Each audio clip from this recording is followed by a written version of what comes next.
ವೀಕ್ಷಕರೇ ನಮಸ್ಕಾರ. ಎಲ್ಲ ಥರ ಆರೋಗ್ಯ ಸಮಸ್ಯೆಗಳು 35 ವರ್ಷ ದಾಟಿದ ಮೇಲೆ ಶುರುವಾಗಿದೆ, ಎಲ್ಲ ಥರದ್ದು ತೊಂದರೆ ಶುರುವಾಗಿದೆ ಅಂತ ಈಗ ನಮ್ಮ ಗ್ಯಾಸ್ಟ್ರೆಂಟ್ರಾಲಜಿ ಪ್ರಾಕ್ಟೀಸಲ್ಲಿ ನಾವು ಎಷ್ಟೊಂದು ಜನ ನೋಡ್ತಾ ಇರ್ತೀವಿ. ಡಾಕ್ಟ್ರೇ, ಮುಂಚೆ ನನಗೆ ಯಾವ ತೊಂದರೆ ಇರಲಿಲ್ಲ, 35 ವರ್ಷ ದಾಟ್ತಾ ಇದ್ದಂಗೆ ಎಲ್ಲ ಥರ ತೊಂದರೆ ಕಾಣಿಸ್ಕೊಂಡಿದೆ, sugar, BP, cholesterol, gastric problem ಎಲ್ಲ ಒಂಥರ ಒಂದೇ ಸರಿ ಬಂದಂಗಿದೆ ಅಂತ. ಈ ವಿಡಿಯೋಲಿ ನಾನು ನಿಮಗೆ ವೈಜ್ಞಾನಿಕವಾಗಿ ಎಕ್ಸ್ಪ್ಲೈನ್ ಮಾಡ್ತೀನಿ ಈ ಪ್ರಾಬ್ಲಮ್ಸು ಯಾಕೆ 35 ವರ್ಷ ದಾಟಿದ ಮೇಲೆ ಶುರುವಾಗುತ್ತೆ. ಎಷ್ಟೊಂದು ಜನ ನಮ್ಮ ದೇಶದವ್ರಿಗೆ ಗೊತ್ತೇ ಆಗ್ತಾಯಿಲ್ಲ ಈ ಪ್ರಾಬ್ಲಮ್ಸು ಮುಂಚೆಯಿಂದನೂ ಇದೆ ಅಂತ. ಈ ಚಾನಲ್ಗೆ ದಯವಿಟ್ಟು ಸಬ್ಸ್ಕ್ರೈಬ್ ಮಾಡಿಕೊಡಿ. ಎಲ್ಲ ಥರ ಒಂದು ವೈಜ್ಞಾನಿಕವಾಗಿ ನಾವು ಡೈಜೆಸ್ಟಿವ್ ಹೆಲ್ತ್ ವೀಡಿಯೋಸ್ನ ಪೋಸ್ಟ್ ಮಾಡ್ತಾ ಇರ್ತೀವಿ.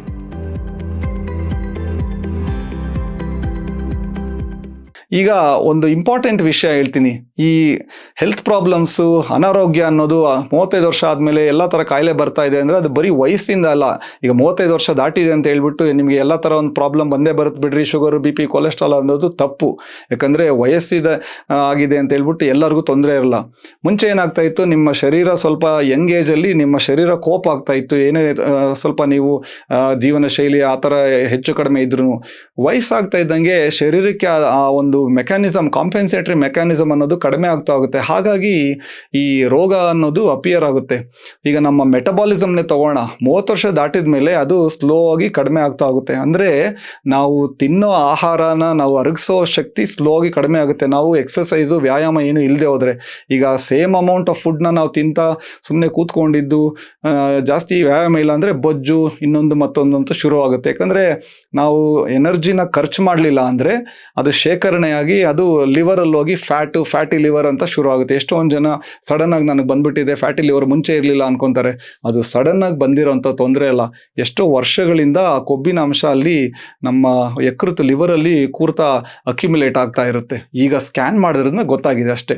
ಎರಡನೇದು ಈ ಇನ್ಸುಲಿನ್ ರೆಸಿಸ್ಟೆನ್ಸ್ ಅಂತೀವಿ. ಇದು ಸ್ಲೋ ಆಗಿ ಬಿಲ್ಡ್ ಆಗ್ತಾ ಇರುತ್ತೆ. ವರ್ಷಾನುಗಟ್ಲೆಯಿಂದ ತಗೊಂಡಿರೋ ಸಕ್ಕರೆ, ಬೆಲ್ಲ, ಈ ಎಲ್ಲ ಥರ ಜಾಸ್ತಿ ರೈಸ್ ತಿನ್ನೋದು, ಮೈದಾ, ಈ ಕಾರ್ಬೋಹೈಡ್ರೇಟ್ ಬೇಸ್ಡ್ ಡಯಟು, ಆಮೇಲೆ ಊಟ ಟೈಮ್ ಸರಿ ಇಲ್ಲ, ರಾತ್ರಿ ಲೇಟಾಗಿ ತಿನ್ನೋದು, ನಿದ್ದೆ ಸರಿ ಇಲ್ಲ, ಒಂಥರ ಈ ಸಮತೋಲನ ಆಹಾರ ಇರೋದಿಲ್ಲ, ಕ್ರಾನಿಕ್ ಸ್ಟ್ರೆಸ್ಸು, ಮಾನಸಿಕ ಒತ್ತಡ, ಇಂಥವೆಲ್ಲ ಆದಾಗ ಇನ್ಸುಲಿನ್ ರೆಸಿಸ್ಟೆನ್ಸ್ ಅನ್ನೋದು ಡೆವಲಪ್ ಆಗ್ತಾ ಇರುತ್ತೆ. ನಿಮ್ಮ ಮೇದೋಧಾರಕ ಗ್ರಂಥಿ ಪ್ಯಾಂಕ್ರಿಯಸ್ ಅನ್ನೋದು ಏನು ಮಾಡುತ್ತೆ, ಸ್ವಲ್ಪ ಚಿಕ್ಕ ವಯಸ್ಸಲ್ಲಿ ಮೋರ್ ಇನ್ಸುಲಿನ್ನ ರಿಲೀಸ್ ಮಾಡಿ ನಿಮ್ಮ ಶುಗರ್ಸ್ನ ನಾರ್ಮಲ್ ಆಗಿ ಇಟ್ಟಿರುತ್ತೆ. ಹೋಗ್ತಾ ಹೋಗ್ತಾ ಏನಾಗುತ್ತೆ, ಅದಕ್ಕೂ ಕೋಪ್ ಮಾಡೋದು ಕಷ್ಟ. ಹಾಗಾಗಿ ಅದು ಸರಿಯಾಗಿ ಇನ್ಸುಲಿನ್ನ ರಿಲೀಸ್ ಮಾಡ್ತಾ ಇಲ್ಲ ಅಂದಾಗ ನಿಮಗೆ ಮಧುಮೇಹ, ಶುಗರ್ ಬರುತ್ತೆ. ಅದು ಅವ್ರಿಗೊಂಥರ ಶಾಕ್, ಏನಪ್ಪ ಸಡನ್ನಾಗಿ ಶುಗರ್ ಬಂದುಬಿಟ್ಟಿದೆಯಲ್ಲ ಅಂತ. ಈಗ ಲಿವರ್ನ ತಗೋಣ. ಲಿವರು ನಮ್ಮ ಶರೀರದಲ್ಲಿ ಮೋಸ್ಟ್ ಫರ್ಗಿವಿಂಗ್, ತುಂಬ ಕ್ಷಮಿಸುವಂಥ ಆರ್ಗನ್ ಇದು. ಅದಕ್ಕೆ ಎಷ್ಟೇ ಡ್ಯಾಮೇಜ್ ಕೊಟ್ಟರು ಸೈಲೆಂಟಾಗಿ ತೊಗೊತಾ ಇರುತ್ತೆ, ನಿಮಗೇನು ಗೊತ್ತಾಗೋದಿಲ್ಲ. ಹಾಗಾಗಿ ಡೈಲಿಗೆ ಈ ಡ್ರಿಂಕ್ಸ್ ಮಾಡ್ತಾರಲ್ಲ, ಮದ್ಯಪಾನ ಕುಡಿತಾ ಹೋಗ್ತಾರೆ, ಯಾಕಂದರೆ ಅವ್ರಿಗೇನು ಗೊತ್ತಾಗಲ್ಲ ಒಳಗಡೆ ಏನಾಗ್ತಾ ಇದೆ ಅಂತ. ಎಷ್ಟೊಂದು ಸರಿ ಲಿವರಿನ ಸಮಸ್ಯೆ ನಾವು ಸ್ಕ್ಯಾನಲ್ಲಿ, ಕೆಲವೊಂದು ಬ್ಲಡ್ ಟೆಸ್ಟಲ್ಲಿ ನೋಡಿದಾಗ ಆಲ್ರೆಡಿ ಒಳಗಡೆ ಎಷ್ಟೊಂದು ಜನಕ್ಕೆ ಕೆಲವೊಂದು ಫೈಬ್ರೋಸಿಸ್ ಅಂತ ಡ್ಯಾಮೇಜ್ ಆಲ್ರೆಡಿ ಗಾಯದ ಗುರುತು ಥರ ಲಿವರಲ್ಲಿ ಆಗ್ತಾ ಇರುತ್ತೆ. ಅವ್ರಿಗೇನು ಗೊತ್ತಿರೋದಿಲ್ಲ. ಈ ಕೆಲವರು ನನಗೆ ಸಡನ್ನಾಗಿ ಫ್ಯಾಟಿ ಲಿವರ್ ಬಂದ್ಬಿಟ್ಟಿದೆ, ಮುಂಚೆ ಇರಲಿಲ್ಲ ಅಂತಾರೆ. ಇದು ಸಡನ್ ಆಗಿ ಬರೋ ತೊಂದರೆ ಅಲ್ಲ. ಇದು ವರ್ಷಾನುಗಟ್ಲೆಯಿಂದ ನಿಮ್ಮ ಶರೀರದಲ್ಲಿ ಆಗ್ತಾ ಇರೋ ಡ್ಯಾಮೇಜು ನಿಮಗೆ ಏಜ್ ಆಗ್ತಾ ಇದ್ದಂಗೆ ಕಾಣಿಸ್ಕೊಳ್ಳೋಕ್ಕೆ ಶುರು ಆಗುತ್ತೆ. ಕೆಲವೊಂದು ರಕ್ತ ಪರೀಕ್ಷೆಯಲ್ಲಿ, ಅಲ್ಟ್ರಾಸೌಂಡ್ ಸ್ಕ್ಯಾನ್ ಇಂಥದ್ರಲ್ಲಿ. ಇನ್ನೊಂದು, ಈ ಒತ್ತಡ ಅನ್ನೋದು ತುಂಬ ಜಾಸ್ತಿ, ಮಾನಸಿಕ ಒತ್ತಡ ಜಾಸ್ತಿ ಆಗ್ತಾ ಇದ್ದಂಗೆ, ಈಗ 30 ವರ್ಷ 35 ವರ್ಷ ಆ ಏಜಲ್ಲಿ ಏನಾಗುತ್ತೆ, ಎಲ್ಲ ಥರದ್ದು ಒತ್ತಡ ಇರುತ್ತೆ. ಒಂದು ಈ ಕೆಲಸದ್ದು, ಒಂಥರ ಕೆರಿಯರಲ್ಲಿ ಮೇಲೆ ಬರಬೇಕು ಅನ್ನೋ ಒಂದು ಆಸೆ. ಎರಡನೇದು ಎಲ್ಲ ಥರ ಆರ್ಥಿಕವಾಗಿ ಒಂದು ಫೈನಾನ್ಷಿಯಲ್ ಸ್ಟ್ರೆಸ್ ಅನ್ನೋದು. ಇನ್ನು ಯಂಗ್ ಫ್ಯಾಮಿಲೀಸು, ಮಕ್ಕಳು ಚಿಕ್ಕವ್ರು ಇರ್ತಾರೆ, ಅವ್ರು ನೋಡ್ಕೊಬೇಕು. ನೈಟ್ ಟೈಮ್ ಸರಿಯಾಗಿ ನಿದ್ದೆ ಇರೋದಿಲ್ಲ, ಅಥವಾ ಮನೆಯಲ್ಲಿ ಬೇರೆ ಹಿರಿಯರು ಇರ್ತಾರೆ, ತಂದೆ ತಾಯಿ ವಯಸ್ಸಾಗಿರುತ್ತೆ, ಅವ್ರಿಗೇನೋ ಹೆಲ್ತ್ ಪ್ರಾಬ್ಲಮ್ಸು, ಎಲ್ಲ ಥರದ್ದು ಒಂದು ಮಾನಸಿಕ ಒತ್ತಡ, ಈ ಆತಂಕ, ಇವೆಲ್ಲ ಶುರುವಾಗಿ ಕೆಲವರಿಗೆ ಕ್ರಾನಿಕ್ ಸ್ಟ್ರೆಸ್ಸು ಅನ್ನೋದು ಇದ್ದಾಗ ಏನಾಗ್ತಾ ಇರುತ್ತೆ, ಈ ಸ್ಟ್ರೆಸ್ ಹಾರ್ಮೋನ್ ಕಾರ್ಟಿಸಾಲ್ ಅನ್ನೋ ಲೆವೆಲ್ ಜಾಸ್ತಿ ಆಗುತ್ತೆ. ಅದು ಜಾಸ್ತಿಯಾಗಿ ಅದೇ ಲೆವೆಲಲ್ಲೇ ರನ್ ಆಗ್ತಾ ಇದ್ದಾಗ ಏನಾಗುತ್ತೆ, ನಿಮಗೆ ಶುಗರ್ ಲೆವೆಲ್ ಅಫೆಕ್ಟ್ ಆಗುತ್ತೆ, ನಿಮ್ಮ ಬ್ಲಡ್ ಶುಗರ್ಸು ಜಾಸ್ತಿ ಆಗೋಕ್ಕೆ ಸ್ಟಾರ್ಟ್ ಆಗುತ್ತೆ. ಇನ್ಸುಲಿನ್ ರೆಸಿಸ್ಟೆನ್ಸ್ ಅಂತೀವಿ, ಇದು ಶುರುವಾದರೆ ಏನಾಗುತ್ತೆ, ಲಿವರ್ಗೆ ಫ್ಯಾಟ್ ಜಾಸ್ತಿ ಹೋಗ್ತಾ ಇರುತ್ತೆ, ಈ ಬೊಜ್ಜು ಇದೆಲ್ಲ. ಸೊ ಇದೆಲ್ಲ ಒಂದಕ್ಕೊಂದು ಕನೆಕ್ಟೆಡ್ ಇರುತ್ತೆ. ಸೊ ಆ ಬೊಜ್ಜು ಜಾಸ್ತಿ ಆಗ್ತದಂಗೆ ಮಧುಮೇಹದ ರಿಸ್ಕು ಜಾಸ್ತಿ ಆಗುತ್ತೆ. ಸೊ ಕ್ರಾನಿಕ್ ಸ್ಟ್ರೆಸ್ಸು, ಮಾನಸಿಕ ಒತ್ತಡ ಅನ್ನೋದು ಬರೀ ನಮ್ಮ ಮೈಂಡ್ಗೆ ಅಲ್ಲ, ನಮ್ಮ ಶರೀರನೇ ಡ್ಯಾಮೇಜ್ ಮಾಡ್ತಾ ಇರುತ್ತದು. ಸೊ ತುಂಬ ಒತ್ತಡ ಲಾಂಗ್ ಟರ್ಮ್ ಇಟ್ಕೊಳ್ಳೋದು ನಮ್ಮ ಶರೀರಕ್ಕೆ ಒಳ್ಳೆಯದಲ್ಲ. ಇನ್ನೊಂದು, ಈ ಮಸಲ್ ಲಾಸು, ಫ್ಯಾಟ್ ಗೈನು, ಅಂದರೆ ಈಗ 35 ವರ್ಷ ದಾಟಿದ ಮೇಲೆ ಯಾರು ರೆಗ್ಯುಲರಾಗಿ ಎಕ್ಸಸೈಸ್ ಮಾಡಲ್ಲ, ಅವರು ಮಸಲ್ ಮಾಸು ನ್ಯಾಚುರಲ್ ಆಗಿ ಅದು ಕಡಿಮೆ ಆಗ್ತಾ ಹೋಗುತ್ತೆ, ಫ್ಯಾಟ್ ಜಾಸ್ತಿ ಆಗ್ತಾ ಹೋಗುತ್ತೆ. ಸೊ ನಮಗೆ ಮಸಲ್ ಮಾಸ್ ಕಡಿಮೆ ಇದ್ದಾಗ ಶುಗರ್ನ ಯುಟಿಲೈಸ್ ಮಾಡ್ಕೊಳ್ಳೋ ಇದು ಕಡಿಮೆ ಆಗುತ್ತೆ. ಹಾಗಾಗಿ ಕೊಬ್ಬಿನಾಂಶ ಜಾಸ್ತಿ ಸ್ಟೋರ್ ಮಾಡ್ಕೊತಾ ಇರ್ತೀವಿ. ಕೊಬ್ಬಿನಾಂಶ ನಾವು ಸ್ಟೋರ್ ಮಾಡ್ಕೊತಾ ಇದ್ದಂಗೆ ಒಳಗಡೆ ಶರೀರದಲ್ಲಿ ಉರಿಯೂತದ ರಿಸ್ಕ್ ಅನ್ನೋದಿರುತ್ತೆ. ಉರಿಯೂತ ಎಲ್ಲ ಇದ್ದಾಗ ಕ್ರಾನಿಕ್ ಆಗಿ ನಮ್ಮ ಮೆಟಬಾಲಿಸಮ್ನ ಆಲ್ಟರ್ ಮಾಡುತ್ತೆ. ಅದರಿಂದ ಈಸಿಯಾಗಿ ವೆಯ್ಟ್ ಗೇನು ಆಗ್ತಾ ಇರ್ತಾರೆ. ಸೊ 35 ವರ್ಷ ದಾಟಿದೆ ಅಂತ ಅವ್ರ ಮಸಲ್ ಮಾಸ್ನ ಮೇಂಟೈನ್ ಮಾಡಿ ಕೊಬ್ಬಿನಾಂಶ ಕಡಿಮೆ ಇಟ್ಕೊಬೇಕಂದ್ರೆ ರೆಗ್ಯುಲರ್ ವ್ಯಾಯಾಮ ಇರಬೇಕು. ಈಗ ನಾವು ಗ್ಯಾಸ್ಟ್ರೆಂಟ್ರಾಲಜಿಸ್ಟ್ ಆಗಿ ಈಗ ಬೆಂಗಳೂರು ಗ್ಯಾಸ್ಟ್ರೋ ಸೆಂಟರ್ ಆಸ್ಪತ್ರೆಯಲ್ಲಿ ನೋಡ್ತಾ ಇರ್ತೀವಲ್ಲ, ಎಷ್ಟೊಂದು ಜನ ಬಂದು ಹೇಳ್ತಾ ಇರ್ತಾರೆ, ಸರ್ ನನಗೆ ಮುಂಚೆ ಯಾವುದೇ ಥರ ತೊಂದರೆ ಇರಲಿಲ್ಲ, ನಾನೇನು ಸ್ಮೋಕ್ ಮಾಡಲ್ಲ, ಮದ್ಯಪಾನ ಇಲ್ಲ, ಈ ಧೂಮಪಾನ ಇಲ್ಲ, ಯಾವಾಗೋ ಅಪರೂಪಕ್ಕೆ ಹೊರಗಡೆ ತಿಂತೀನಿ, ಮನೆ ಫುಡ್ಡೇ ತಿಂತೀನಿ ಅಂತ ಇರ್ತಾರೆ. ಈಗ ಅವ್ರದ್ದು ಸ್ವಲ್ಪ ಡೀಟೇಲ್ ಆಗಿ ಅವ್ರ ಹತ್ರ ಟೈಮ್ ಸ್ಪೆಂಡ್ ಮಾಡಿ ನೋಡಿದ್ರೆ 4-5 ವರ್ಷದಿಂದ ವೆಯ್ಟ್ ಗ್ರ್ಯಾಜುಯಲ್ ಆಗಿ ತೂಕ ಜಾಸ್ತಿ ಆಗಿರ್ತಾರೆ, ರೆಗ್ಯುಲರ್ ವ್ಯಾಯಾಮ ಇರೋದಿಲ್ಲ. ಇನ್ನು ಕೆಲವರು ಊಟ ಟೈಮಿಗೆ ತಿಂತಾ ಇರೋದಿಲ್ಲ, ತುಂಬ ಲೇಟಾಗಿ ಊಟ ಮಾಡೋದು, ಹೊರಗಡೆ ಊಟ, ನಾನ್ ವೆಜ್ಜು, ಈ ಹೊರಗಡೆಯಿಂದ ತರಿಸ್ಕೊಂಡು ತಿನ್ನೋವಂಥ ಫುಡ್ ಎಲ್ಲ ಜಾಸ್ತಿ.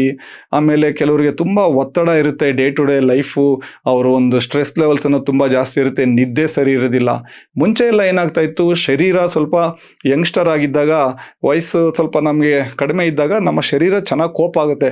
ವಯಸ್ಸಾಗ್ತಾ ಇದ್ದಂಗೆ ಬಾಡಿಗೆ ಸೇಮ್ ಟೈಪ್ ಆಫ್ ಡ್ಯಾಮೇಜ್ ನೀವು ಡೈಲಿ ಕೊಡ್ತಾ ಇದ್ರೆ ಅದು ಅದಕ್ಕೆ ನನಗೆ ಸಾಕಾಗಿದೆ ಅಂತ ರಿಯಾಕ್ಟ್ ಮಾಡೋಕ್ಕೆ ಸ್ಟಾರ್ಟ್ ಆಗುತ್ತೆ. ಹಾಗಾಗಿ ಕೆಲವೊಂದು ಆರೋಗ್ಯದ ಪ್ರಾಬ್ಲಮ್ಸ್ ಇವೆಲ್ಲ 35 ವರ್ಷ ಆದಮೇಲೆ ಅಪಿಯರ್ ಆಗೋಕ್ಕೆ ಸ್ಟಾರ್ಟ್ ಆಗುತ್ತೆ. ಇವೆಲ್ಲ ಒಂಥರ interlinked. Fatty liver, cholesterol, sugar, BP ಇವೆಲ್ಲ ಸಪ್ರೇಟ್ ಕಂಡೀಷನ್ಸ್ ಅಲ್ಲ, ಎಲ್ಲ ಒಂದೇ ಕಂಡೀಷನ್. ಇದು ಮೆಟಬಾಲಿಕ್ ಸಿಂಡ್ರೋಮ್ ಅಂತೀವಿ, ಒಂದಿದ್ರೆ ಇನ್ನೊಂದು ಬರುತ್ತೆ. ಸೊ ಈ 35 ವರ್ಷ ದಾಟಿದ ಮೇಲೆ ಹೆಲ್ತ್ ಪ್ರಾಬ್ಲಮ್ಸ್ ಎಲ್ಲ ಸಡನ್ ಆಗಿ ಯಾವುದು ಬರೋದಿಲ್ಲ. ಇದೆಲ್ಲ ಮುಂಚೆಯಿಂದ ಆಗ್ತಾ ಇರೋ ಡ್ಯಾಮೇಜು. ನಿಮ್ಮ ಶರೀರ ಈಗ ಇಲ್ಲ ನನಗಿದು ಸಾಕಾಗಿದೆ ಅಂತ ಒಂದೊಂದೇ ರೋಗ ಥರ ಅದು ಕಾಣಿಸ್ಕೊಳ್ಳೋಕೆ ಸ್ಟಾರ್ಟ್ ಆಗುತ್ತೆ. ಒಂದು ಗುಡ್ ನ್ಯೂಸ್ ಏನಂದರೆ, ಇದನ್ನು ನಾವು ಮುಂಚೆನೇ ಐಡೆಂಟಿಫೈ ಮಾಡ್ಕೊಳ್ಳೋದ್ರಿಂದ ಎಷ್ಟೊಂದು ಇದನ್ನು ರಿವರ್ಸ್ ಮಾಡ್ಬೋದು. ಫ್ಯಾಟಿ ಲಿವರ್ ಆಗಲಿ, ಶುಗರ್ ಆಗಲಿ, BP, ಕೊಲೆಸ್ಟ್ರಾಲ್, ಕೆಲವೆಲ್ಲ ಸ್ವಲ್ಪ ಜೀವನ ಶೈಲಿ, ಆಹಾರದ ಪದ್ಧತಿ, ಮಾನಸಿಕ ಒತ್ತಡ ಇವೆಲ್ಲ ನಾವು ಇದು ಮಾಡ್ಕೊಂಡಾಗ ಎಷ್ಟೊಂದು ನಾವು ರಿವರ್ಸ್ ಮಾಡ್ಬೋದು. ಬಟ್ ಮೋಸ್ಟ್ ಇಂಪಾರ್ಟೆಂಟ್ಲಿ ಆ ಪ್ರಾಬ್ಲಮ್ಸ್ ಏನಾದರೂ ಇದೆಯಾ, ಕೆಲವೊಂದು ಸಿಂಪಲ್ ಬ್ಲಡ್ ಟೆಸ್ಟ್, ಒಂದು ಅಲ್ಟ್ರಾಸೌಂಡ್ ಸ್ಕ್ಯಾನ್, ಇಂಥದ್ದು ನಿಮಗೆ ಡೌಟ್ ಇದೆ, ಲಿವರ್ದೇನೋ ಸಮಸ್ಯೆ ಇದೆ, ಈ ಥರದ್ದೆಲ್ಲ ಇದ್ದಾಗ ಗ್ಯಾಸ್ಟ್ರೆಂಟ್ರಾಲಜಿಸ್ಟ್ನ ನೀವು ಭೇಟಿ ಮಾಡಿ ಪ್ರಾಪರಾಗಿ ಅಡ್ವೈಸ್ ತೊಗೊಳ್ಳಿ. ಯಾಕಂದರೆ ಈಗ ರೋಗ ಬರದೇ ಇರೋ ಥರ ತಡೆಗಟ್ಟೋದು ಮೋಸ್ಟ್ ಇಂಪಾರ್ಟೆಂಟು. ರೋಗ ಬಂದಮೇಲೆ ಅದಕ್ಕೆ ಮೆಡಿಸಿನ್ ಹಾಕ್ಕೊಳ್ತಾ ಹೋಗೋದು ಅದು ಒಳ್ಳೆ ಪದ್ಧತಿ ಅಲ್ಲ. So prevention is always better then cure ಅಂತಾರಲ್ಲ, ಸೊ ಅದು ಮೋಸ್ಟ್ ಇಂಪಾರ್ಟೆಂಟು. ಸೊ ಮುಂಚೆನೇ ತೊಂದರೆ ಇದ್ದರೆ ಅದನ್ನು ನಾವು ಮುಂಚೆನೇ ರೆಕ್ಟಿಫೈ ಮಾಡ್ಕೊಬೋದು. ಕ್ರಮೇಣವಾಗಿ ಅದನ್ನು ಹಾಗೇ ಬಿಟ್ಟರೆ ಏನಾಗುತ್ತೆ, ಕೆಲವೊಂದು ಇರ್ರಿವರ್ಸಿಬಲ್ ಡ್ಯಾಮೇಜ್ ಅಂತ ಆಗುತ್ತೆ. ಈಗ ಲಿವರಲ್ಲಿ ಆಗ್ತಾ ಇರೋ ಡ್ಯಾಮೇಜು, ಕೆಲವೊಂದು ಟೈಮು ಎಷ್ಟೊಂದು ಜನಕ್ಕೆ ಶುಗರ್ ಇರುತ್ತೆ, ಗೊತ್ತೇ ಇರೋದಿಲ್ಲ. BP ಜಾಸ್ತಿ ತಿಂಗಳಾನ್ಗಟ್ಲೆಯಿಂದ ಜಾಸ್ತಿ ಇರುತ್ತೆ, ಅವ್ರಿಗೆ ಗೊತ್ತೇ ಇರೋದಿಲ್ಲ. ಕೆಲವು ಒಳಗಡೆ ಇಂಟರ್ನಲ್ ಆರ್ಗನ್ಸ್ ಎಲ್ಲ ಡ್ಯಾಮೇಜ್ ಆಗ್ತಾ ಇರುತ್ತೆ. ಅವು ನನಗೆ ರೋಗ ಲಕ್ಷಣ ಇಲ್ಲ ಅಂತ ವೆಯ್ಟ್ ಮಾಡಿದ್ರೆ ರೋಗ ಲಕ್ಷಣ ಬರೋಷ್ಟೊತ್ತಿಗೆ ಕೆಲವ್ರಿಗೆ ಆಲ್ರೆಡಿ ಇಂಟರ್ನಲ್ಲಿ ತುಂಬ ಡ್ಯಾಮೇಜ್ ಆಗಿರುತ್ತೆ. ಸೊ ಅದಕ್ಕೋಸ್ಕರ ವೆಯ್ಟ್ ಮಾಡಬಾರ್ದು. ಸೊ ಆದಷ್ಟು ಒಂದು ವ್ಯಾಯಾಮ, ಒಂದು ಒಳ್ಳೆಯ ಒಂದು ಆಹಾರ ಪದ್ಧತಿ, ಮಾನಸಿಕ ಒತ್ತಡ ಅಂತ ಕಡಿಮೆ ಇಟ್ಕೊಂಡು ಆಗಾಗ ವರ್ಷಕ್ಕೊಂದ್ಸಾರಿ ಅಟ್ಲೀಸ್ಟ್ ಒಂದು ಹೆಲ್ತ್ ಚೆಕಪ್ ಸಿಂಪಲ್ ಆಗಿ ಅದನ್ನು ಮಾಡಿಸ್ಕೊಳ್ಳಿ. ಅದರಲ್ಲಿ ಏನಾದರೂ ಸ್ವಲ್ಪ ಏರುಪೇರಿದ್ರೆ ಅದಕ್ಕೆಲ್ಲ ಸಿಂಪಲ್ ಸೊಲ್ಯೂಷನ್ಸ್ ಇರುತ್ತೆ. ಈ ಚಾನಲ್ಗೆ ದಯವಿಟ್ಟು ನೀವು ಸಬ್ಸ್ಕ್ರೈಬ್ ಮಾಡ್ಕೊಳ್ಳಿ, ಫ್ರೆಂಡ್ಸು ಫ್ಯಾಮಿಲಿ ಜೊತೆನೂ ಶೇರ್ ಮಾಡಿ. ನಾವು ಎಲ್ಲ ಥರ ಡೈಜೆಸ್ಟಿವ್ ಹೆಲ್ತ್ ರಿಲೇಟೆಡ್ ಟಾಪಿಕ್ಸ್ನ ಬೆಂಗಳೂರು ಗ್ಯಾಸ್ಟ್ರೋ ಸೆಂಟರ್ ಹಾಸ್ಪಿಟಲ್ ಕಡೆಯಿಂದ, ಸ್ಪೆಷಲಿಸ್ಟ್ ಕಡೆಯಿಂದ ನಿಮಗೆ ಪೋಸ್ಟ್ ಮಾಡ್ತಾ ಇರ್ತೀವಿ ರೆಗ್ಯುಲರ್ ಆಗಿ. ಧನ್ಯವಾದ.